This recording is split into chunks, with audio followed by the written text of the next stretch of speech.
നമസ്കാരം. സ്വന്തമായി പ്രകാശം പുറത്തുവിടുന്ന പ്രധാനമായും ഹൈഡ്രജൻ, ഹീലിയം വാതകങ്ങൾ ചേർന്ന ഭീമാകാരമായ പ്ലാസ്മ ഗോളങ്ങളാണ് നക്ഷത്രങ്ങൾ. നക്ഷത്രങ്ങൾ രൂപപ്പെടുന്നത് വലിയ തന്മാത്രാ മേഘങ്ങൾ എന്ന് വിളിക്കപ്പെടുന്ന വാതകങ്ങളുടെയും പൊടിപടലങ്ങളുടെയും ശേഖരത്തിൽ നിന്നാണ്. ഈ മേഘങ്ങൾ ഗുരുത്വാകർഷണ ബലം മൂലം ചുരുങ്ങുവാൻ തുടങ്ങുന്നു. മേഘം ചുരുങ്ങുമ്പോൾ അതിൻ്റെ മധ്യഭാഗത്തെ താപനിലയും മർദ്ദവും ക്രമാതീതമായി വർദ്ധിക്കുന്നു.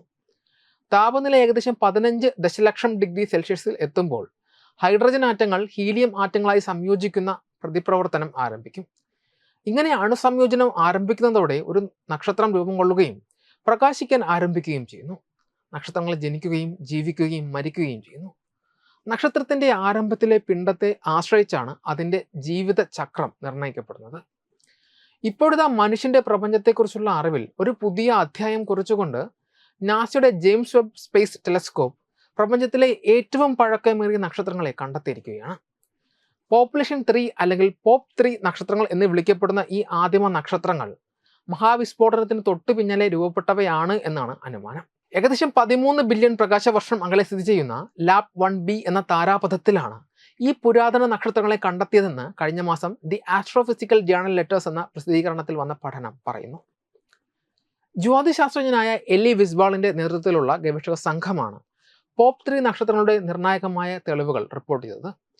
ജെയിംസ് വെബ് സ്പേസ് ടെലിസ്കോപ്പിന്റെ ഇൻഫ്രാറെഡ് സ്പെക്ട്രം വിശകലനം ചെയ്തപ്പോൾ ഈ നക്ഷത്രങ്ങൾ സൂര്യന്റെ പിണ്ഡത്തേക്കാൾ ഏകദേശം 100 മടങ്ങ് ഭാരമുള്ളതും തീവ്രമായ അൾട്രാവയലറ്റ് പ്രകാശം പുറത്തുവിടുന്നവയാണ് എന്നും കണ്ടെത്തി. ഒരു നക്ഷത്രം പോപ്പ് 3 ആണോ എന്ന് നിർണ്ണയിക്കുന്നതിനുള്ള 3 സൈദ്ധാന്തിക മാനദണ്ഡങ്ങൾ ലാബ് 1b എന്ന താരാപഥം പാലിക്കുന്നുണ്ടെന്നും പഠനം എടുത്തു പറയുന്നു. ഈ നക്ഷത്രങ്ങൾ രൂപം കൊണ്ടത് കുറഞ്ഞ ലോഹാംശമുള്ള അന്തരീക്ഷത്തിലാണ്. ഇവിടെ ഹൈഡ്രജൻ, ഹീലിയം എന്നിവ മാത്രമാണ് പ്രധാനമായും ഉണ്ടായിരുന്നത്. നക്ഷത്ര രൂപീകരണത്തിന് അനുയോജ്യമായ താപനിലയും ഇവിടെ നിലനിന്നിരുന്നു. ഏതാനും ചില ഭീമാകാരമായ നക്ഷത്രങ്ങൾ മാത്രം ഉൾക്കൊള്ളുന്ന ചെറിയ പിണ്ഡമുള്ള കൂട്ടങ്ങളിലായാണ് ഇവ രൂപപ്പെട്ടത്. ഈ ആദിമ നക്ഷത്രങ്ങൾ വലിയ താരാപഥങ്ങളുടെ അടിസ്ഥാന നിർമ്മാണ ബ്ലോക്കുകളായി വർത്തിച്ചേക്കാം. ഇവയെക്കുറിച്ചുള്ള പഠനം പ്രപഞ്ചത്തിലെ ആദ്യത്തെ കോസ്മിക് സംവിധാനങ്ങളുടെ ഘടനയെക്കുറിച്ചും പരിണാമത്തെക്കുറിച്ചും കൂടുതൽ വിവരങ്ങൾ നൽകുവാൻ ജ്യോതിശാസ്ത്രജ്ഞരെ സഹായിക്കും. നിലവിലുള്ള സിദ്ധാന്തമനുസരിച്ച് ഈ പുരാതന നക്ഷത്രങ്ങൾ ഹൈഡ്രജനും ഹീലിയവും ഡാർക്ക് മാറ്ററുമായി ചേർന്ന് രൂപപ്പെട്ടവയാണ്.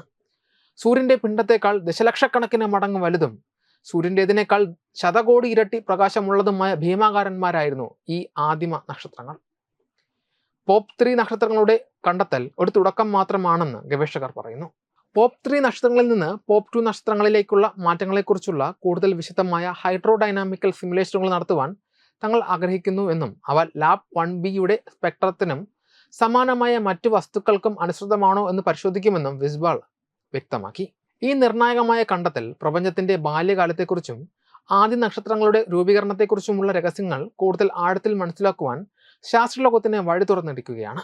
വെബ് ഡെസ്ക് തത്വമൈ TV.